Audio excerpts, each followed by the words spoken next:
a maintenance worker at Pine Lake Village Cooperative, a condominium complex in Ann Arbor, Michigan, stumbled upon an unresponsive teenage boy on the afternoon of October the 4th of 2016. He'd reportedly suffered a single gunshot wound during a robbery gone wrong. The victim was identified as 18-year-old Jordan Klee, a senior at Pioneer High School. He ultimately succumbed to his injuries. A police investigation led to the arrest of 3 teenage suspects, namely Dante Wright, Del Reno Gracie, and Jamarius Ellison. The case garnered increased attention from the general public in July of 2017, following contentious proceedings in Washington County Court. As the slain high schooler's mother gave a tearful impact statement, Wright, who had already confessed to the murder, sat next to his legal defense team, smiling and shaking his head. When asked to address the courtroom himself, Wright stated, "I just want to tell y'all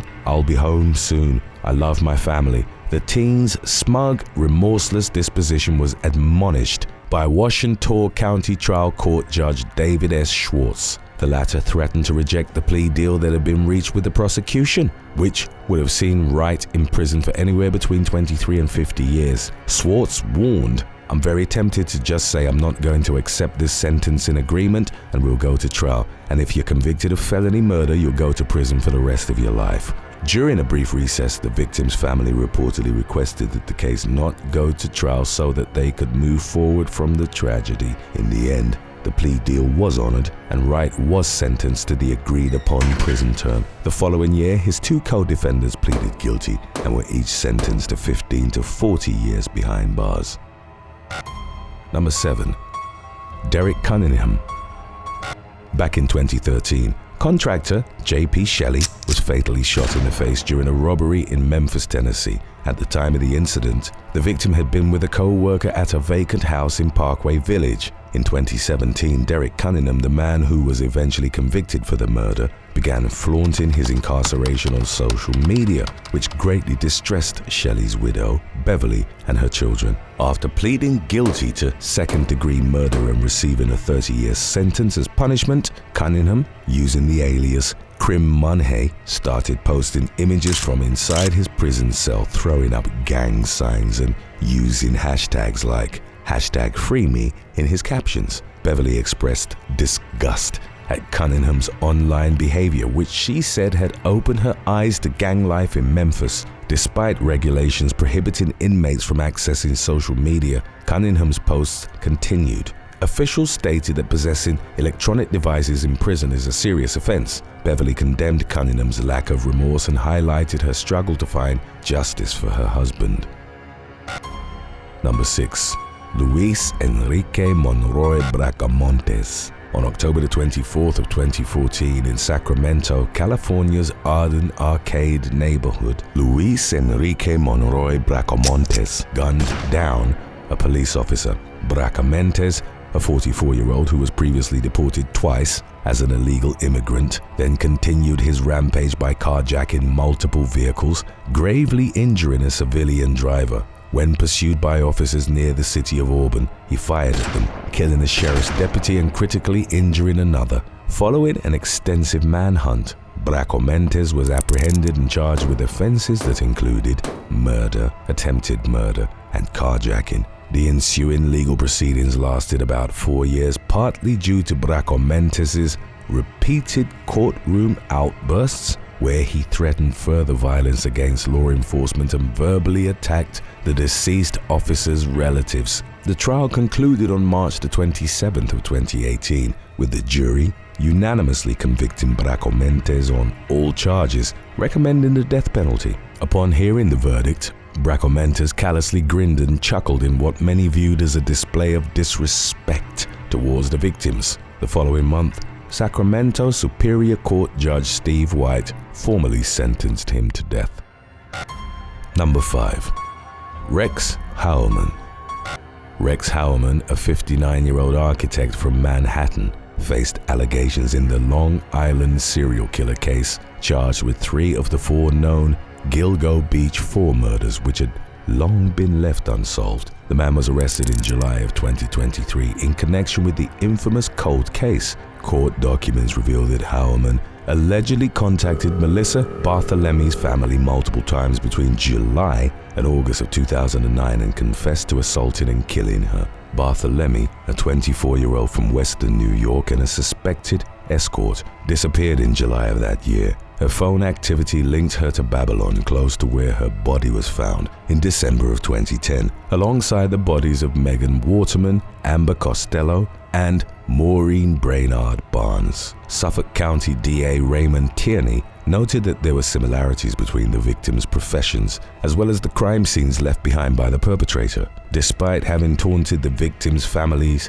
himself, Howman pleaded not guilty to 6 murder counts, with his lawyer claiming that the evidence against him was entirely circumstantial. The attorney anticipated additional charges as investigators linked Howman to Brainard Barnes' case as well. Howman's extensive Google searches included inquiries about evading law enforcement, and developments in the Gilgo Beach 4 case were detailed in a bail application. The nature of these searches was too explicit to disclose, involving around 200 searches from March of 2022 to June of 2023. As of November of 2023, the case's legal proceedings were still ongoing. Number 4. Frank Delon Jr. In January of 2022, Texas teen Diamond Alvarez received a text from her ex-boyfriend asking to meet up at a park in Houston that was near her family's house. The 16-year-old was walking her dog at the park when suddenly her former partner, Frank Delon Jr., approached her with a gun in hand. The pair had reportedly dated on and off for about a year, but recently broke up because Alvarez found out that Delon was cheating on her. From their nearby home, Alvarez's family heard gunfire break out, after which their dog, Peanut, returned home, but the teen herself was nowhere to be found. The family subsequently found her lifeless, bullet-riddled body in the park. Her mother attempted CPR, which proved fruitless as she'd already succumbed to the 22 gunshot wounds inflicted by her ex. Delon was arrested on murder charges the following week. Though the victim's family sought to have the suspect jailed until his trial, he was eventually freed after posting a 6-figure bond. The case's court proceedings were slated to begin on October the 16th of 2023, but Delon failed to show up and a warrant was issued for his arrest. Delon, as it turned out, was involved in a car accident while en route to the courthouse and ended up in the hospital. The following day, he was led into the courtroom in shackles with his arm in a sling. After Alvarez's mother, Anna Mercado, gave an impact statement, she and another family member charged towards Delon but were held back by court officials. The dust-up, which came to involve Delon's mother as well, continued for a few minutes before order was eventually restored and the courtroom was cleared. Delon, who showed no remorse for his actions, entered a guilty plea and was sentenced to 45 years in prison with a minimum term of 22.5 years. Number 3. Isaba Guzman. An 18-year-old from Colorado was convicted of the brutal murder of her mother on August 28th of 2013. Following a contentious argument, Isaba Guzman attacked her mother, Yunmi Hoy, with a kitchen knife, inflicting over 150 wounds in a fit of unhinged rage. The horrific incident shocked the community of Aurora, with investigations blaming the violence on Guzman's history of mental health issues and her mother's attempts to seek help for her daughter. The young woman's court appearances highlighted her mental instability as she showed signs of severe psychosis and schizophrenia. Guzman showed no remorse for her actions, going so far as to smirk innocently at the camera during her arraignment just days after her mother's killing. She was found not guilty by reason of insanity and institutionalized at the Colorado Mental Health Hospital in Pueblo. In 2020, the case gained increased attention after the chilling images of Guzman's remorselessness in court went viral on TikTok. It also sparked discussions about mental health support and the challenges faced by families in accessing adequate care for individuals struggling with severe mental illnesses. Number 2. Robert Morales. Brooklyn man Robert Morales was found guilty of attempting to murder parole officer Sam Salters in 2010. During sentencing proceedings in April of 2013, the man directed a profanity-laced tirade towards his victim in a packed courtroom, Morales expressed disdain for Salters and his partner, suggesting that they deserved incarceration alongside him. While addressing the court, Salters recounted the attack during which he was shot by the 53-year-old felon. Brooklyn Supreme Court Justice Alan Maris sentenced Morales to life imprisonment, asserting that he should never be released, while preemptively condemning any parole board considering his release. Morales, realizing the gravity of his punishment, acknowledged that he'd never see freedom again, despite claiming that Salters had been disrespectful and strict as his parole officer. Morales received no leniency due to a previous conviction for causing a deadly fire back in 1979. Morales further defended his actions, citing his 7 years of compliance leading up to the shooting. Nevertheless, his second trial, his first having ended in a mistrial, culminated in him receiving a life sentence. As he left the courtroom, Morales made an obscene gesture towards the gallery, lifting his cuffed hands behind him with both middle fingers raised. Stick around after number 1 if you'd like to watch our release from a while back about 8 people who went after security guards. Number 1. Hayden Schmidt.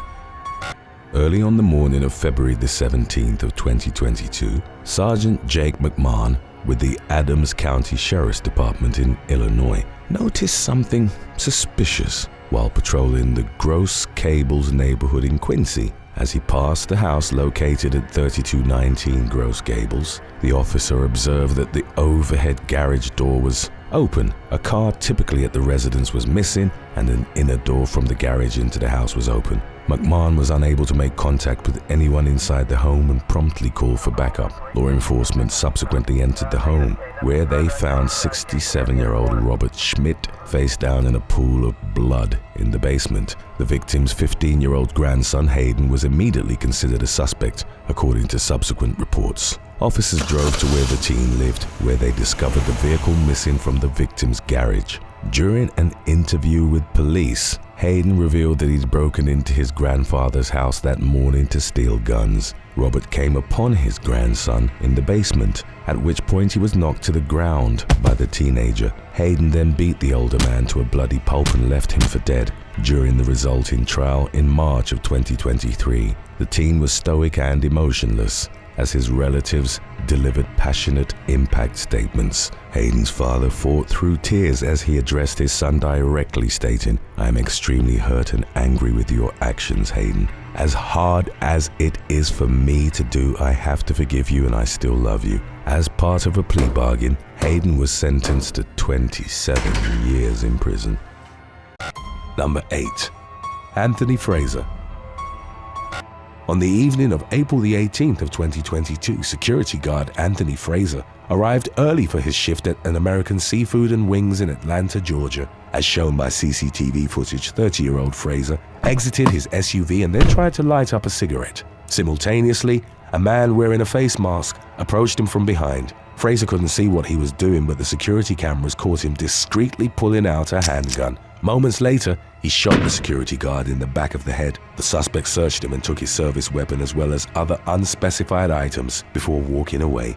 In doing so, he passed an older man who'd witnessed the incident in its entirety while sitting on the curb. The witness, seemingly unfazed by the horrific incident, then got up, walked by Fraser and shook his head without stopping. Not long afterwards, 2 men and a woman rounded the corner and approached the security guard, as he was either dead or dying on the sidewalk. It wasn't clear if they had any connection to the shooter, but one of the men bent down to take something off Fraser. They left by the time the police and emergency services arrived at the scene, where Fraser was pronounced dead.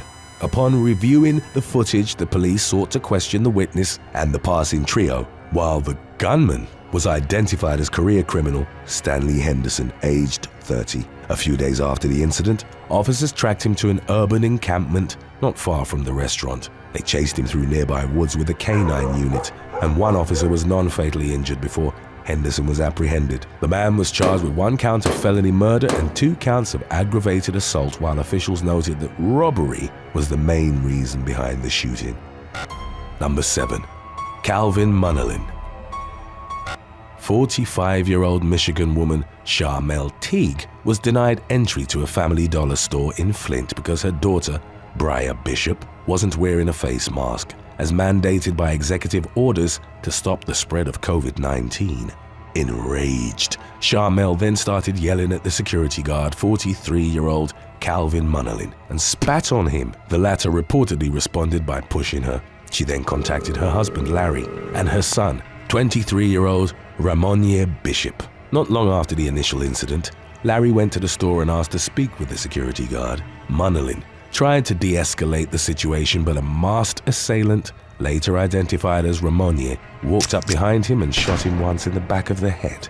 Larry and Remorseless ran away from the scene, and the security guard, reported as a father of 9, was later pronounced dead. In the aftermath, Larry fled to Texas, where he was arrested on May the 7th at a hotel in West Houston, while Remorseless was taken into custody the following day in Bay City. The two men and Charmel faced charges of felony firearm possession and first-degree premeditated murder. Bria was charged with tampering with evidence, lying to police investigating a violent crime, and accessory after the fact to a felony. As of September of 2022, the 4 family members' fate still remained to be determined by a jury.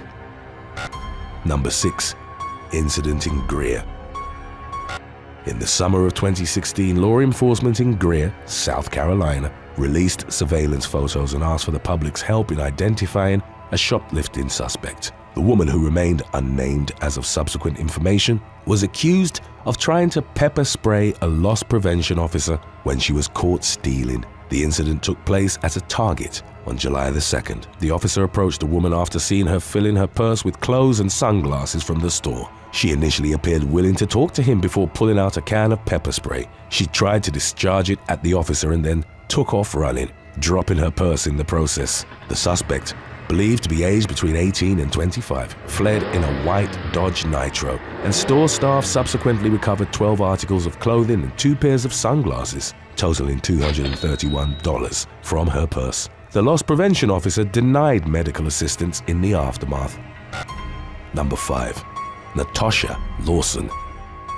Malibu woman Kashmir Duran faced up to 6 years in prison in the fall of 2020 after attacking a security guard in the parking lot of a Pavilion supermarket in West Hollywood, California. In October, 37-year-old Duran was having a heated argument with her father when security guard Natasha Lawson tried to intervene. Duran then reoriented her rage towards the woman and threw a glass water bottle at her. A physical struggle ensued between them, during which Duran caught Lawson's finger in her mouth and forcefully bit into it, causing bleeding. The former also repeatedly launched racially charged epithets at the black security guard. The fight ended up with both of them wrestling on the ground before they were eventually separated. A portion of the altercation was captured on cell phone video by a bystander. As Duran's father tried driving away with her as a passenger in the car, their path was blocked by staff and customers. In a video posted to YouTube, Duran was then seen throwing dog food at other black store staff and again using the N-word. She was arrested and charged with 1 felony count each of assault with a deadly weapon and assault by means of force likely to produce great bodily injury, as well as 1 misdemeanor charge of violation of civil rights. As of the latest information available to the media, Duran had pleaded not guilty. Number 4. Zoa Stigler.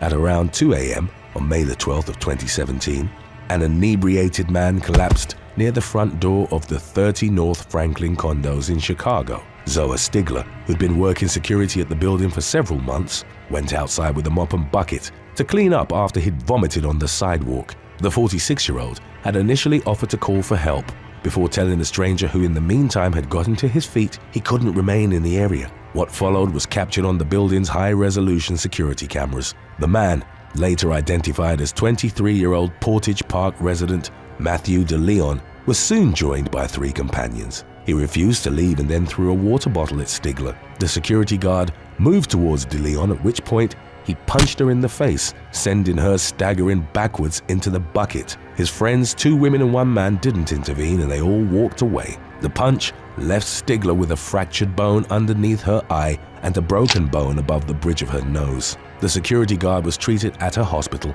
and informed that she might need surgery for her injuries. Stigler subsequently told the media that she could deal with a black eye and was grateful to be able to go home and see her children and grandchildren. Delon later surrendered to the authorities and was charged with aggravated battery, causing great bodily harm, aggravated battery in a public place, and aggravated battery to a peace officer. Delon, an active member of the U.S. Army at the time of the incident, was reported as being very remorseful for his actions. He subsequently left the Army with a less than honorable discharge and pleaded guilty to the attack on Stigler. In 2019, he was sentenced to 3 years in prison and would have to serve half of his sentence before being eligible for parole. Number 3.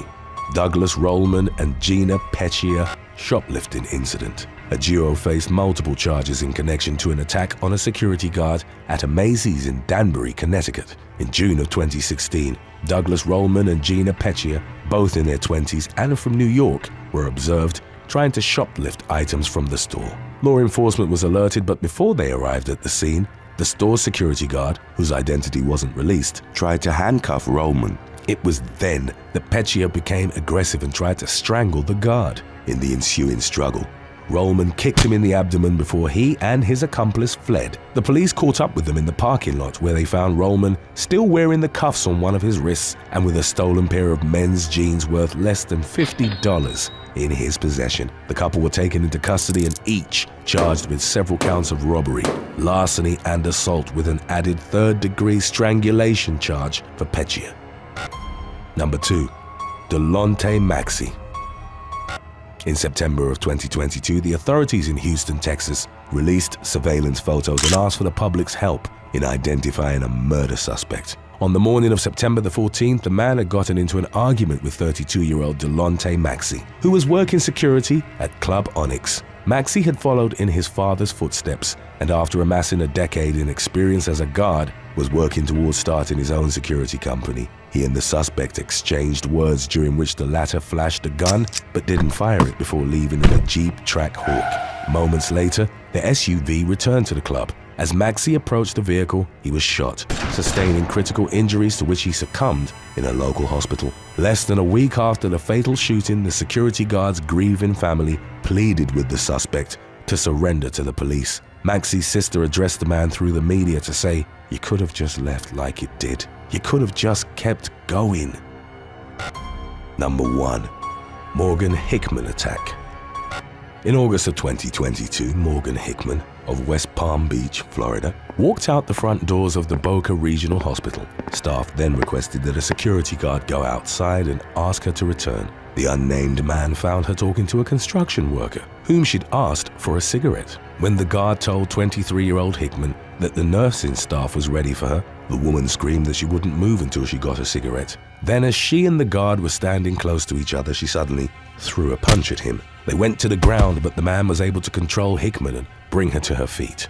She kept trying to leave and became more agitated upon seeing Boca Raton police. She eventually threw her phone at another uniformed hospital security officer, hitting him in the lip. Hickman was arrested and booked into Palm Beach County Jail on the morning of August the 9th on 2 felony counts of battery on a licensed security guard. While in custody, she admitted to having hit the security guard in the face and claimed to have done so because he wasn't listening to her, adding that she'd only wanted a cigarette. Thanks for watching. If you were given the opportunity to rectify your biggest regret, but it would take 5 years off your life, would you take it? Let us know in the comments section below.